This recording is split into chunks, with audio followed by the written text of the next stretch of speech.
All right. Sorry about that. So, notebooks out. We are talking all about forest management. So, yesterday we talked all about forest resources and how the different ways that we can utilize them. The pros and the cons of a bunch of different approaches, as well as all of the things forests do for us and we do for forests. So, we're going to get a little bit more specific and talk about how forests are managed and how we, as like a country, tend to approach forestry issues. By the end of the lesson today, I by the end of the lesson, I'd like you to be able to explain how logging is managed, how it takes place, and also be able to talk to me about fire suppression and wildfire management. That's a big deal here as well. So we don't need the objectives written down, just the fact that this is all about forest management. Before we get started, does anybody have any questions about anything that we've learned thus far about forestry or natural resources or all that fun stuff? Yeah. I don't have it planned out yet. Not for a while. So, U.S. national forests. Logging in the U.S. natural forest, so harvesting timber, is managed by the Forest Service, but the profits from selling those wood products it goes to the national timber companies. It cut off because of panic. So by the early 1990s, all of the old growth forests. Where are we at? There we go. All of the old growth forests that fueled westward expansion had all but disappeared. So, if a company wants to start mining a certain, or not mining, but wants to start logging a certain area, they have to get the approval from the U.S. Forest Service. And people from the U.S. Forest Service would tell them essentially, okay, you can or no, you can't, and give them certain guidelines that they have to follow. I'll talk a little bit more about the specifics there. But all of the national forests are highlighted in green on this map. As you can see, the eastern ones are all but gone, especially compared to our western side of things. So as colonists took over this side of the country and pushed west, they chop down forests as they go, for farmland, for building, for fuel, all that stuff, railroads especially. And all of these forests that filled in all of this area were wiped out. Indiana naturally is mostly forests. But as we moved through, kind of wiped almost all of those out. Whatever is left is now protected or owned by private timber companies. So this isn't. This is just deciduous forests. Coniferous forests are a little bit different and a lot less common in the U.S. Coniferous forests are more of a Canada thing because conifers grow in colder environments. But so national forest logging. Like I said, timber is not harvested by the government. It is harvested by private timber companies. So Forest Service employees plan and manage timber sales and timber harvest. And they even build roads for these private companies to access whatever area that they want to log. in, I believe, the 1990s, people found this out and did not want their taxpayer dollars to go to helping private companies. Because essentially, if National Forest Service was to build a road to help manage whatever logging is going to take place, the timber company would benefit from that road being there, obviously, um, and then profit from selling the timber in the first place, um, which is kind of frustrating when you think about it, because while these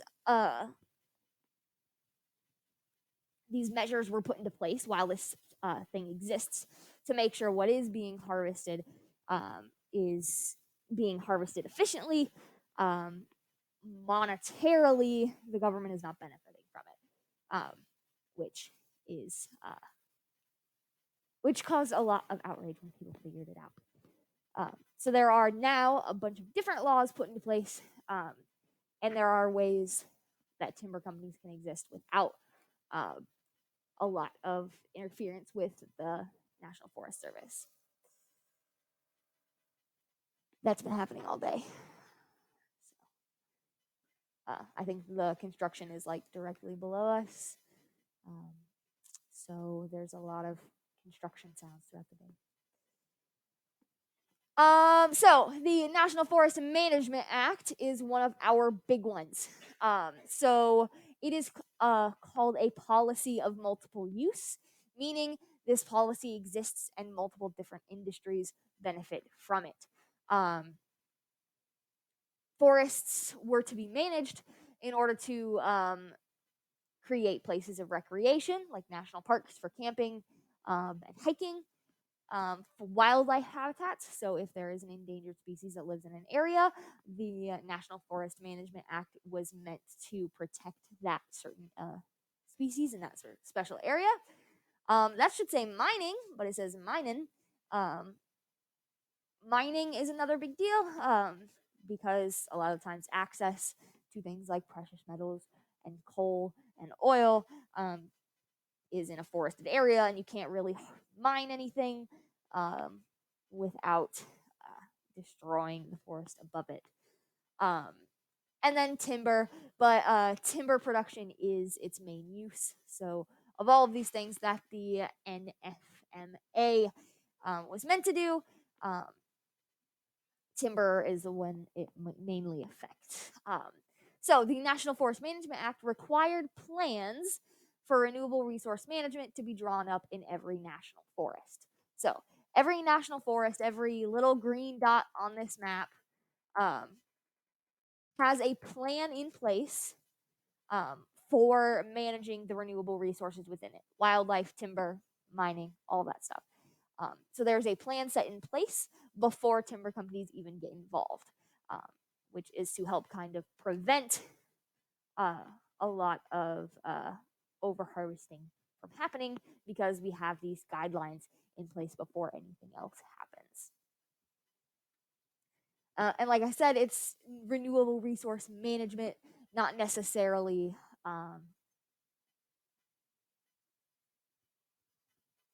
it's not only, it's not exclusive to timber. It also has to deal with wild animals, biodiversity, all that fun stuff.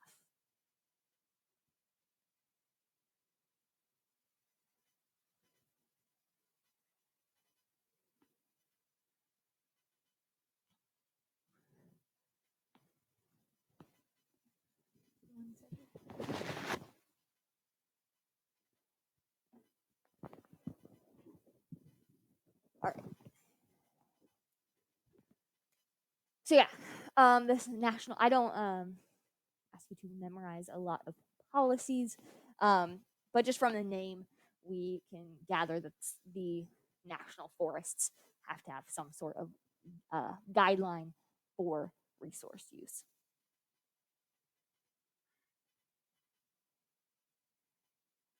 I think back to those of you who were here at the beginning of the year, the very, very, very beginning of the year, hybrid days. We had an entire unit about policy and how policy is enacted. So it means that the people who were agitated that private companies were benefiting from the use of uh, government resources, um, had some sort of lobbying effort in order to get this act passed. Uh, those of you who were not here at the beginning of the year, lobbying is essentially just the influence of elected officials to support a certain bill.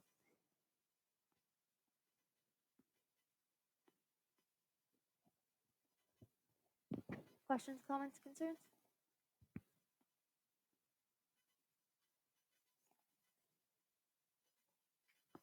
So, success stories of the National Forest Management Act is not necessarily in uh, the timber realm. In fact, the NFMA mainly like where its biggest influence to the positive was when it came to managing wildlife, non-game animals, and endangered species. So these plans that were put into place in national forests um, created a more ecosystem-based management approach in a lot of forests and allowed for protection uh, of non-game animals and wildlife in general. Um, so things, trying to think of an example. So when they say endangered species, yes, they mean like the furry little critters that you see running around. But plant species could also be considered endangered. So protection acts for endangered plant species can be put into place as well. And plans for protection of endangered species often involves the removal of invasive species. So if a plant species is brought over from another area, um, and it fills the niche or the niche of an existing species and kind of takes over and pushes it out, um, then removing that invasive species can help protect that endangered species. Invasive species removal is a really big part of what my forester friends do. All summer, they uh, kind of walk around Indiana, removing invasive species, spraying for invasive species in order to protect the indigenous species um, that help communities in Indiana. There are some challenges to this act. In 2004, the Bush admin actually weakened the requirements of this act, meaning that national forests didn't have to have as strict or as detailed of a plan as they did before. So, over the last 15 years, there have been a lot of court cases, things that the Bush administration put into place that the or no, things that the Bush administration took out that the Obama administration brought back in that the current administration took back out. So there have been a lot of court cases in order to set precedent so they don't just keep fluctuating between administrations. So there are a lot of ongoing court cases, a lot of past court cases. Um, to help kind of set precedent for these things in order to keep uh, stuff like the NFMA protecting invasive or protecting endangered species and keeping our wildlife safe while harvesting resources efficiently. Any questions?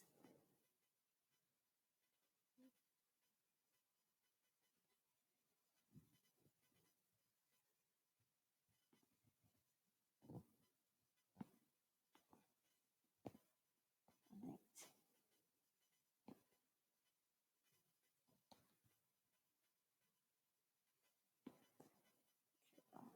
Got it.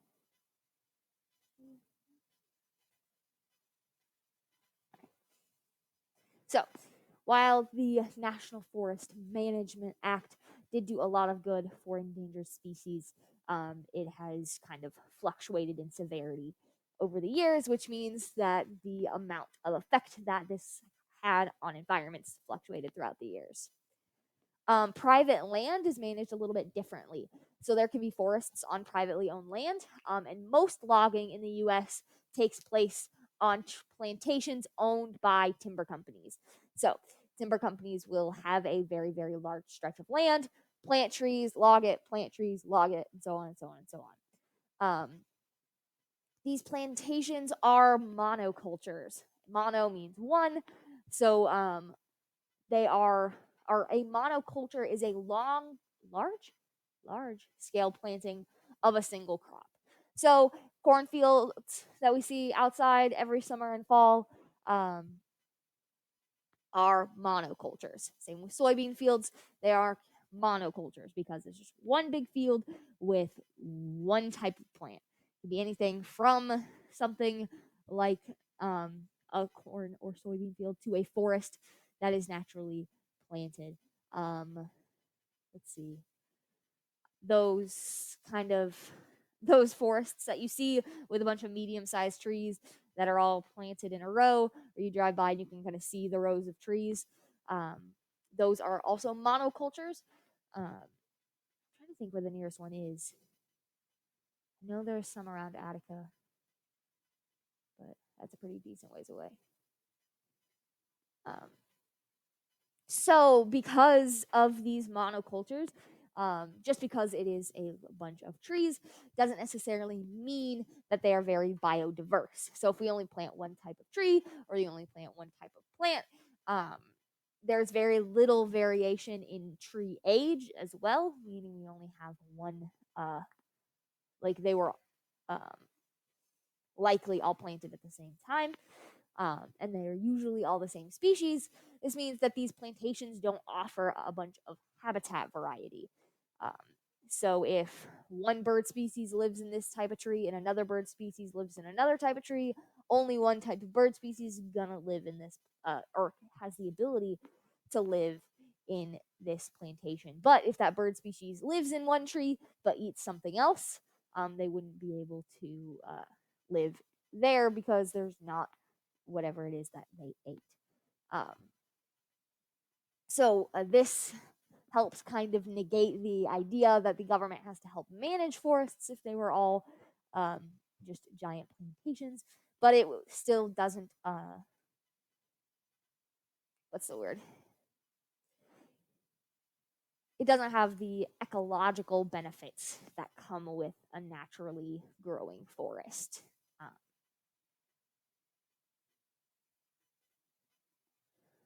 sorry, my brain's spacing a little bit.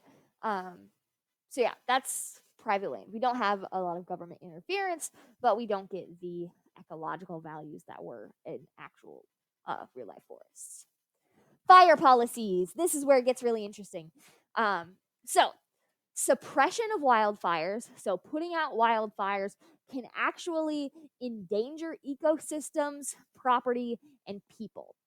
So I think I talked about this. It might have been a different class. Okay. So back in I want to say the 30s, but I'm not sure. Um, a wildfire would come through and wipe out a bunch of stuff, and people would be devastated, right? So, there was put into place a law that if there is a forest fire, put it out immediately, right? Any semblance of a forest fire, anything that could cause a forest fire, like get it out. We don't want it. No forest fires. Period. End of story. But here's the thing: if there's not a forest fire for 5 years, um, and then one manages to get out of hand, that forest fire will be bigger than any other forest fire you have seen. So after they put in this policy to remove any possibility of any forest fire, the forest fires that did happen got worse. That's because all of the dead plants and dead trees and dried leaves um, that were that would have been burnt up by a bunch of little small fires are now fueling a gigantic fire. So by not letting anything burn down, they created what is essentially a tinderbox of a forest. So wildfires got worse. Wildfires got a lot more dangerous when we were starting to take away all of them. So the more buildup of fuel, so the longer it goes without a wildfire, the larger the wildfires can be. Now, this is a lot different than the big out of hand wildfires that we are seeing in California now. These wildfires aren't from things like mismanagement or this fuel buildup. They are usually brought into play because the climate is getting drier. So as the earth heats up a little bit, the environment gets a lot drier, especially in California, and those wildfires get bigger, not because of fuel buildup, but because of just drier conditions in general. So what they do about this, actually, yeah, no. So scientific research shows that many ecosystems depend on fire, and that if we don't have wildfires every once in a while, the diversity and abundance of species decline. Um, there are some tree species in California that, um, if there is no fire, their seeds can't germinate. It takes lighting the seeds on fire in order to get them to start to grow, because that way, when they do grow, around them won't be as like competitive. I think that's the word I want to use. So without these fires, diversity and abundance of species decline, and wildfires get bigger.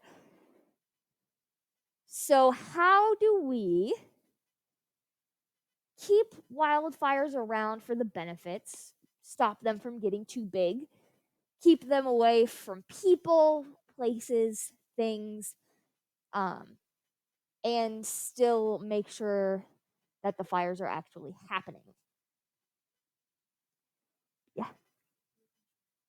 Yes, controlled fires or prescribed burns. That is the next slide. I'll let you finish this one up first. So foresters will actually go into an area and light it on fire, control it, and put it out when it gets out. So suppression of small natural fires can lead to larger, more dangerous fires that damage forests.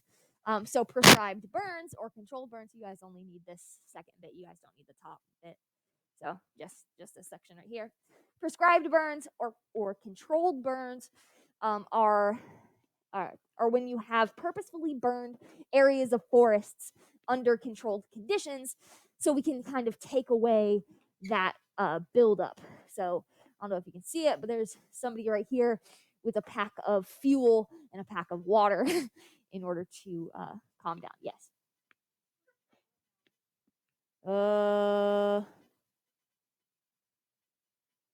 Yeah, it's just our, let's see, prescribed burns are purposefully burning. There you go. Yeah, no, I went kind of quick. So this is actually something my forester friends do. I have received images like this, like via Snapchat. So like whenever she went to her first one, I swear I got like 6 videos that were just like panning around to people with giant guns of water and giant guns of fuel in order to get this fire to go. And also sometimes prescribed burns will be like in areas where grasses have gotten really high, so it's not necessarily a forest. So if a field of grasses has gotten really high, they could burn that down in order to prevent wildfires from spreading as well. Wildfire fighting, yes. I'm not sure. That'd be a good question to ask in the little thing about how specifically prescribed burns work. So wildfire fighters. There are special wildfire fighters. Let's say this is a forest, right? Forest. If this is a wildfire, right? Wildfire. And it is spreading this way. Sometimes wildfire firefighters will do a prescribed burn and start here and burn this way. And when they meet in the middle, this fire has no fuel left because this one burnt all of this up, and that protects this area over here. They're actually called backburns, and it takes a lot of certifications and a lot of hard work for you to get to the point where you can actually do a backburn. But they are a very, very big deal in the world of like emergency firefighting. So it's literally fighting fire with fire, but in this case, it works. So those are prescribed burns. Oh, thing. Yes. So there is also something called the Healthy Forest Restoration Act. In 2003, there were a lot of wildfires in California. So the goal of the Healthy Forest Restoration Act was to make forests less fire prone. So this is governmental policy talking about promoting prescribed burns, removing small trees, removing underbrush, and doing something called salvage logging. Salvage logging is the removal of snags. So if, let's say,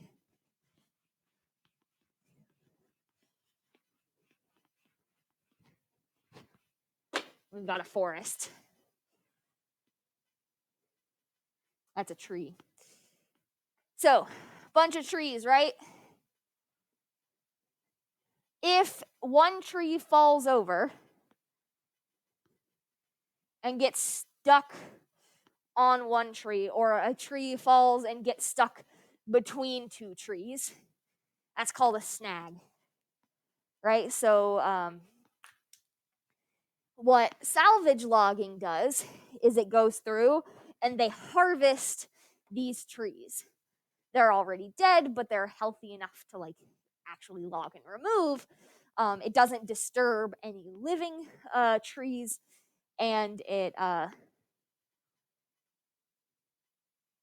gracious. And if these were around during a wildfire, they would provide a lot of fuel because it's literally dried wood. The only bad thing about salvage logging is that these snags provide a lot of food and a lot of shelter for organisms. So a lot of insect species will burrow into these snags and be able to eat the dead wood without harming living trees. And it's a very, very good place for nesting. So economically, heck yeah, it makes sense. We don't have to cut anything down. We just have to remove it. We don't have to worry about chopping down trees that are living or viable. And we get the money that we get from selling the wood that was caught. But the environment, the ecosystem, does take a hit because of fuel, food, and housing are the words I'm looking for, are kind of dented a little bit. Any questions?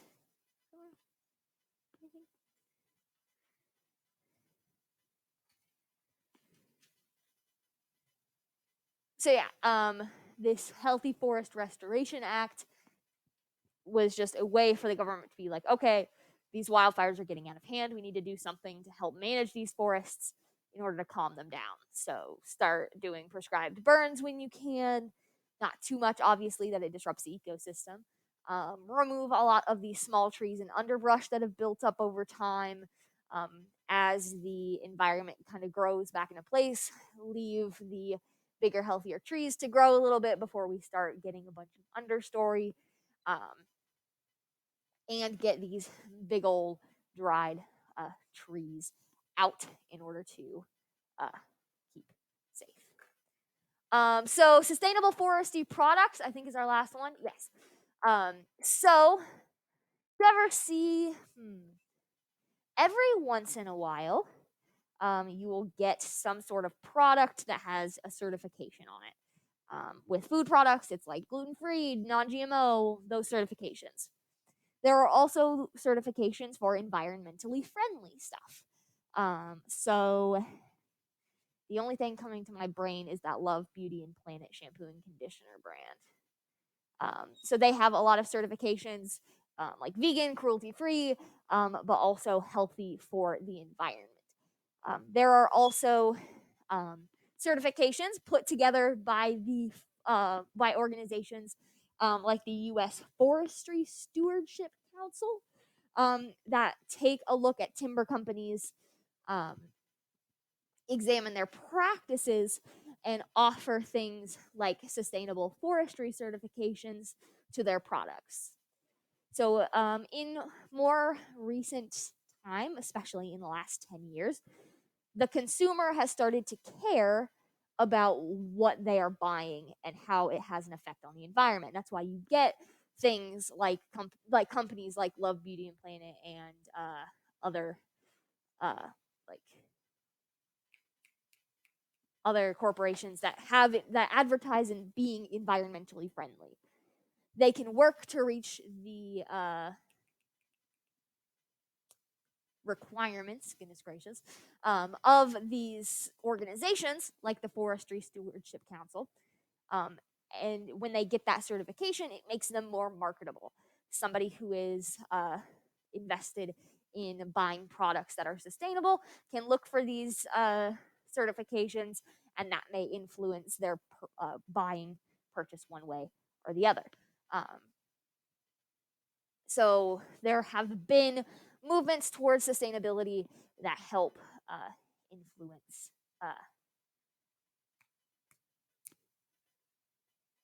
consumer values.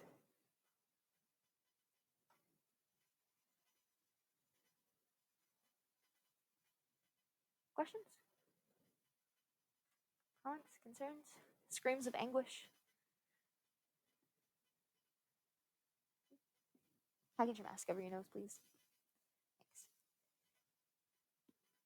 All right. Okay, so you don't have an exit ticket that is marked as an exit ticket today, but we do have Forester stuff. So you don't. This is just your assignment for today. Tomorrow we'll be looking at what a forester does, what a typical day's work is like as a forestry contractor. So my friends Ash and Mason travel across Indiana, working in private and public forests, doing things like invasive species removal, dropping trees, prescribed burns. This is what they do for a living. So there is a link on Canvas that just says Ask a Forester. Click on that.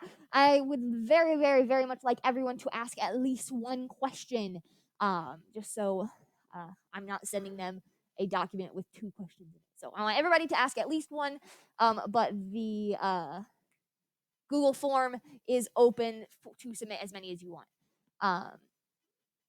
Your names will not be shared with them. Your personal information will not be shared with them. Literally just the questions. So go ahead and do that for me if you haven't done any of the assignments so far. Now is also a time to do that. We are still in week 1. You are not yet behind, but if you don't do this, then you may be. If you have any questions for me, let me know. I've known Ashley since 7th grade, and I met Mason 2 years ago. So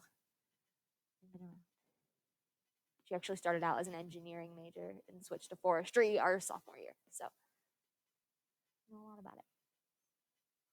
Cool beans. I sure can.